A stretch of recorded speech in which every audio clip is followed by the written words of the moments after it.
বসিয়ে দিচ্ছি তেল, দিয়ে দিচ্ছি তেল। পেঁয়াজ দিয়ে পাঙ্গাস মাছ ভুনা করবো, দিয়ে দিচ্ছি পেঁয়াজ, দিয়ে দিচ্ছি লবণ। পেঁয়াজটাকে ভেজে নরম করে নিব। পেঁয়াজটা নরম হয়ে গিয়েছে, দিয়ে দিচ্ছি হলুদ, মরিচ, আদা, রসুন, হালকা জিরা, ধনিয়া, একটু গরম মশলার গুঁড়া। যেহেতু এটা হলো পাঙ্গাস মাছ, তাই এখানে এই মশলাগুলো দিলে খেতে খুবই ভালো লাগে। পাঙ্গাস মাছের কোনো গ্যারান মানে সুন্দর একটা গ্যারান আসবে, খেতে খুবই ভালো লাগবে। দিয়ে দিচ্ছি পানি কষানোর জন্য।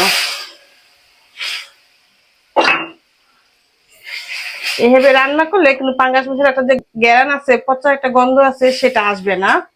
কিন্তু এইভাবে রান্না করলে সুন্দর একটা গ্যারান আসবে, খেতে খুবই ভালো লাগবে, একদম চেটে পুটে খেয়ে ফেলবে।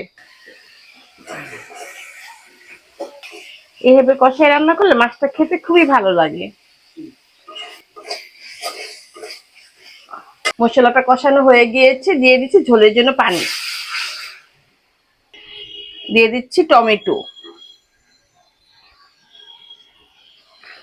দিয়ে দিচ্ছি কয়েকটা কাঁচামরিচ, পেঁয়াজের কলি,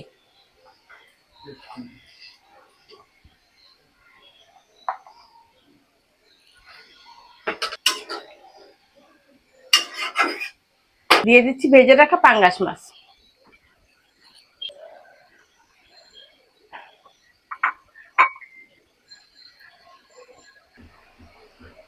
দিয়ে দিচ্ছি জিরার গুঁড়া। জিরার গুঁড়োটা আরো সুন্দর একটা গ্রান আসবে, খেতে ভালো লাগবে এটা।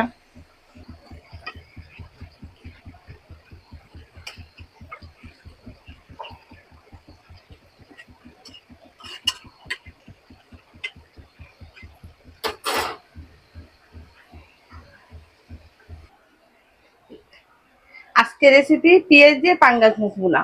ভালো লাগলে লাইক, কমেন্ট, শেয়ার করে দিবেন। আল্লাহ হাফেজ।